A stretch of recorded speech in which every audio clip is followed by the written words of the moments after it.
இது மகிமை நேரம். கர்த்தரும் இரட்சகருமாகிய இயேசு கிறிஸ்துவின் இடைநேற்ற நாமத்தினாலே மகிமை டிவி நேயர்களை நான் வாழ்த்துகிறேன். மகிமை நேர நிகழ்ச்சியின் மூலமாக உங்களை சந்திப்பதிலே நான் மகிழ்ச்சி அடைகிறேன். பிரியமானவர்களே, இந்த நாளிலும் கர்த்தர் துணை செய்கிறார் என்பதை குறித்து நாம் தியானித்து வருகிறோம். கர்த்தர் துணையாய் இருந்தால் நம்முடைய வாழ்க்கை எப்படி இருக்கும்? யாருக்கெல்லாம் கர்த்தர் துணை செய்கிறார்? கர்த்தர் நமக்கு துணையாய் இருக்க வேண்டுமானால் நாம் உண்மையாய் உத்தமமாய் நடந்து கொள்ள வேண்டும். அவரையே சார்ந்து நாம் அவரோடு வாழ வேண்டும்.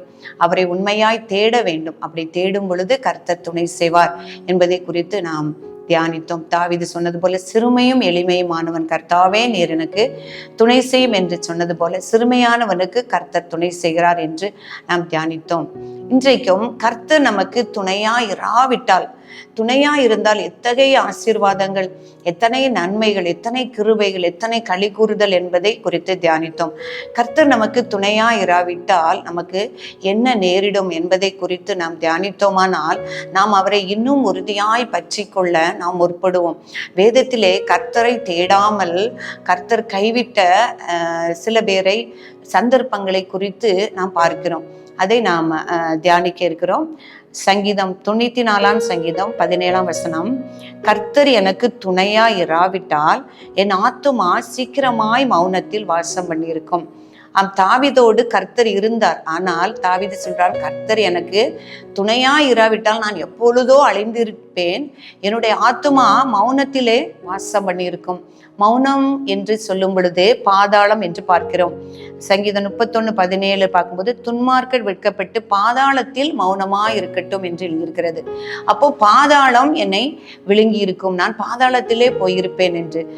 பிரியமானவர்களே, எத்தனை துணை நமக்கு இருந்தாலும் கர்த்தர் நமக்கு துணையா இராவிட்டால் நான் என்றைக்கோ நாம் அழிந்து போயிருப்போம். இந்த உலக வாழ்க்கையை மாத்திரமல்ல, நம் அருமைக்குரிய வாழ்க்கையையும் யோசித்து பார்க்க வேண்டும். கர்த்தர் மட்டும் நமக்கு துணையா இருக்கும் பொழுது இந்த வாழ்க்கையிலும் நமக்கு சந்தோஷமும் சமாதானமும் தந்து மறுமையிலும் நித்திய மகிழ்ச்சியை கர்த்தர் நமக்கு தருவார். ஏன் என்று பார்க்கும் பொழுது ஆண்டவர் சொல்லுகிறார், நமக்கு இந்த உலகத்தில மனுஷர்களால் மாத்திரம் அல்ல, அநேக சத்துருக்களினால நமக்கு போராட்டம் உண்டு. அந்த எதிரியான பிசாசானவன் என்ன செய்வானா, கர்ச்சிக்கிற சிங்கம் போல எவனை விழுங்கலாம் என்று சுற்றி திரிகிறான் என்று நம்ம வேதத்துல நாம் பார்க்கிறோம்.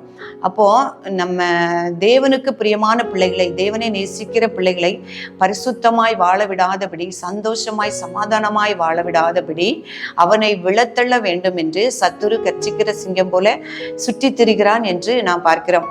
அதான் தாவீது சொல்லுகிறார், தேவரீர் நீர் என் பக்கத்தில் இராவிட்டால். மனுஷன் நமக்கு விரோதமாய் எழும்பும் பொழுது கர்த்தர் நமது பக்கத்தில் இராவிட்டால், கர்த்தர் தாமே நமது பக்கத்தில் இராவிட்டால், நமக்கு விரோதமாக மனுஷர்கள் எழும்பும் பொழுதே கர்த்தர் நம்ம பக்கத்துல இராவிட்டால் என்ன நடக்கும்னா, அவருடைய கோபம் நம்மேல் எழும்பி அவர்கள் நம்மை விழுங்கி இருப்பார்கள் என்று தாவீது சொல்றாரு. மனுஷர்கள் நமக்கு எழும்பும் போதே கர்த்தர் எனக்கு துணையா இராவிட்டா அவங்க என்ன அழிச்சே போட்டிருப்பாங்க. ஆனா சத்துருவோ பிசாசானவன் எனக்கு எதிர்த்து வரும் பொழுது கர்த்தர் எனக்கு துணையா இராவிட்டால் நான் எப்படி ஆகும்? இந்த நம்ம சவுல் ராஜாவை குறித்து பார்க்கும் பொழுது, அவன் கர்த்தரை தேடாத, கர்த்தருக்கு கீழ்ப்படியாமல், கர்த்தர் சொன்னதை செய்யாமல் இருந்தது நிமித்தம் கர்த்தர் அவனை புறக்கணித்தார். கர்த்தருடைய துணை அவனுக்கு கிடைக்காமல் போனது. அந்த கடைசி நாட்களில் கர்த்தருடைய துணை அவனுக்கு கிடைக்காமல் போனது. கர்த்தர் அவனை புறக்கணித்தார், கர்த்தர் அவனை கைவிட்டார். கர்த்தர் அந்த சவுலை ராஜாவாக ஏற்படுத்தினதற்காக மனஸ்தாபப்பட்டார் என்று நாம் பார்க்கிறோம். பிரியமானவர்களே, ஏன் அந்த சவுலுக்கு கர்த்தர் துணை செய்யவில்லை? ஏன் அவரை புறக்கணித்தார்? ஏன் அவரை கைவிட்டார் என்று பார்க்கும் பொழுது, அவனுக்கு பல வெற்றிகளை கொடுத்து அவனுக்கு ஆசீர்வதித்த கர்த்தர், அவர் அந்த அமலேக்கியர்களின் நிமித்தம் அந்த அமலேக்கியர்களை முற்றிலுமாக அழித்து போட வேண்டும் என்ற ஒரு உடன்படிக்கையை சவுலோடு பண்ணியிருந்தார். ஆனால் அந்த யுத்தத்தில் கர்த்தரே துணை செய்து அந்த அமலேக்கியர் முறிந்தோடும்படியாக செய்தார்.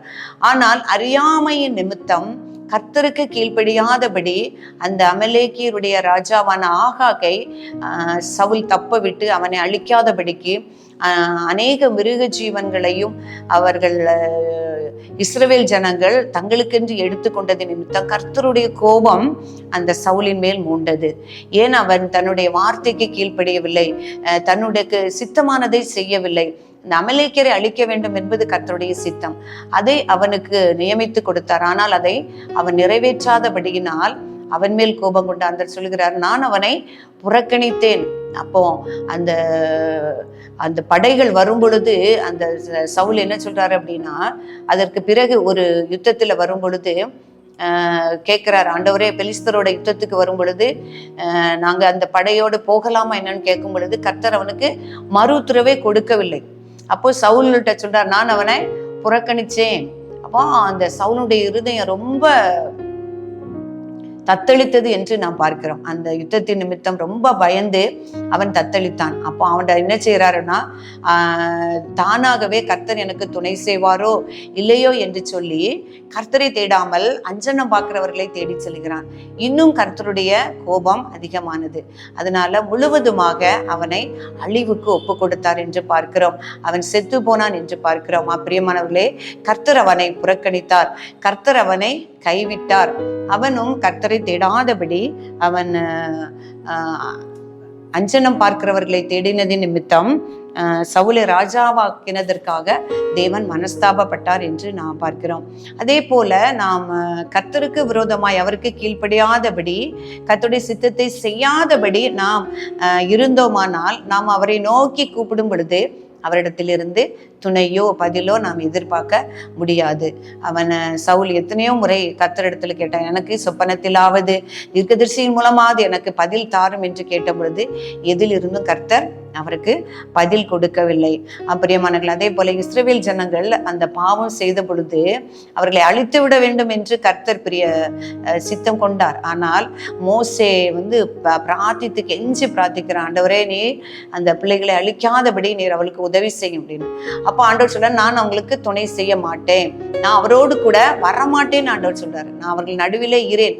ஏன்னா அவங்க கூட நடுவிலே மேகஸ்தம்பமா அக்னி ஸ்தம்பமா இருந்து வழி நடத்தின தேவன், நான் அவங்க கூட வந்தா அவங்க செத்து போவாங்க, அதனால நான் என் தூதனை அனுப்புறேன் அப்படின்னு சொல்றாரு.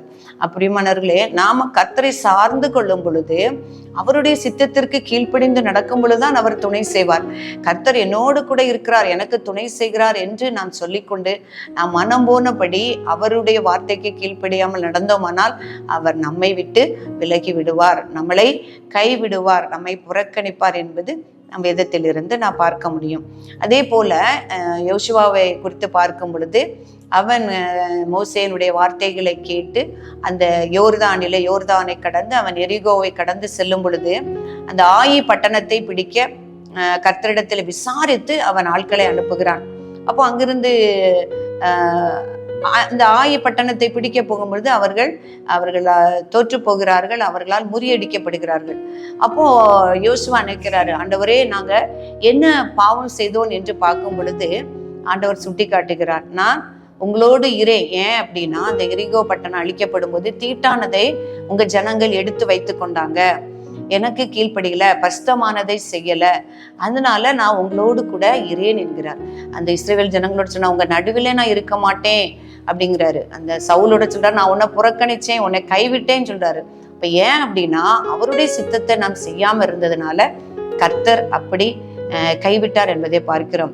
இந்த வசனங்களை தியானித்ததில் இருந்து நாம் அறிந்து கொள்ளணும், நாம் அவரோடு கூட இருந்து அவருக்கு சித்தமானதை பிரியமானதை செய்ய அவருக்கு பயந்து நடக்கும் பொழுதுதான் கர்த்தர் நமக்கு துணை செய்கிறார். ஏன்னா நமக்கு இந்த உலகத்துல மனுஷர்களோடு மாத்திரம் அல்ல, அந்தகார லோகாதிபதிகளோடு நமக்கு என்ன செய்ய உண்டு, போராட்டம் உண்டு. அந்த போராட்டங்களெல்லாம் கர்த்தர் நமக்கு துணையா இருக்கும் பொழுதுதான் நாம் ஜெயம் பெற முடியும். ஏசாயா தீர்க்க 1 ராஜாக்கள் 18ஆம் அதிகாரம் 21ஆம் வசனத்துல எலியா சொல்றாரு, நீங்கள் கர்த்தர் தெய்வமானால் கர்த்தரையை சார்ந்து கொள்ளுங்கள், பாகால் தெய்வமானால் பாகாலை தொழுது கொள்ளுங்கள், 2 வழிகளையும் நீங்க குந்தி நடக்காதீங்க அப்படின்னு சொல்றாரு. நம்மில் அநேகர் நாம் கர்த்தரையை சேவிக்கிறோம், ஆனாலும் அஞ்சனம் பார்க்கிறவர்கள், ஜோசியம் பார்க்கிறவர்கள் என்று அந்த பாகால்களையும் சேவிக்கிறவர்களாக நாம் காணப்படுகிறோம். அப்படி நாம் காணப்பட்டோமானால் கர்த்தர் நம்மை கைவிடுவார், நம்மோடு கூட அவர் துணையா இருக்க மாட்டார். நீங்க 2 நினைவுகளால் குந்தி குந்தி நடவாதீர்கள் என்று சொல்கிறார். நம்முடைய புதிய ஏற்பாட்டு புஸ்தகத்தில் வெளிப்படுத்தின விசேஷத்திலும் பார்க்கும் பொழுது லவோதிக்கேயா சபையில் எழுதும்போது ஆண்டவர் சொல்கிறார், நீங்கள் அனலும் அல்ல குளிரும் அல்ல, நீங்கள் அனலா இருந்தால் குளிரா இருந்தாலும் நல்லா இருக்கும், நீங்கள் அனலும் அல்லாமல் குளிரும் அல்லாமல் நீங்க இருக்கிறீர்கள், உங்களை நான் என் வாயிலிருந்து வாந்தி பண்ணி போடுவேன் என்று சொல்கிறார். அப்படியேமானவர்கள், அவரை தேடினால் நாம் அவரை கடைசி வரை உறுதியாக நாம் பற்றி கொண்டிருக்க வேண்டும். அவருக்கு பிரியமானதை செய்ய நம்மை ஒப்பு கொடுக்க வேண்டும். உண்மையோட உத்தமத்தோடு நாம் நடந்து கொள்ளும் பொழுது அவருடைய துணை இம்மையிலும் மறுமையிலும் நம்மோடு கூட இருக்கும் என்பது நிச்சயம். நாம் பிரியமானவர்களே, அதுக்காக நாம் ஜெபிப்போம்.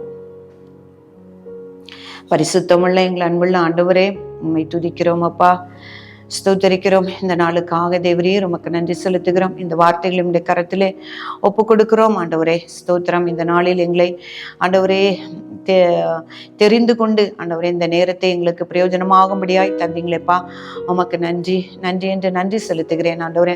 உம்மை தேடவும், உம்மை சார்ந்து வாழவும் அப்பா, உமக்கு பிரியமானதை செய்யவும் அப்பா, உண்மை உத்தமமாய் உம்மை சேவிக்கவும் வேண்டும் என்கிற சத்தியத்தை நாங்கள் ஒவ்வொருவரும் அணிந்து கொள்ளும்படியாய் செய்தீரே. உம்மை தேடினால் நீர் தென்படுவீர், நாங்கள் உம்மோடு கூட இருந்தால் நீர் எங்களோடு கூட இருப்பீர், நாங்கள் விட்டுவிட்டால் நீர் விட்டு விடுவீர் என்ற வார்த்தைகளை தியானிக்க கர்த்தர் உதவி செய்தீங்க. விட்டு விடாதபடி உறுதியாய் உம்மை பற்றிக்கொள்ளவும், கடைசி பரியந்தும் இம்மையிலும் மறுமையிலும் ஆண்டவரே நம்முடைய கிருபை ஆசீர்வாதங்களை பெற்றுக்கொள்ளவும் உங்கள் ஒவ்வொருவருக்கும் ஆண்டவரே உதவி செய்யும்படியாய் ஜெபிக்கிறோம். உடைய நாமம் மாத்திரமே மகிமைப்படட்டும். எங்களை தாழ்த்தி அர்ப்பணிக்கிறோம். இயேசு கிறிஸ்துவின் நாமத்திலே ஜெபிக்கிறோம் நல்ல பிதாவே.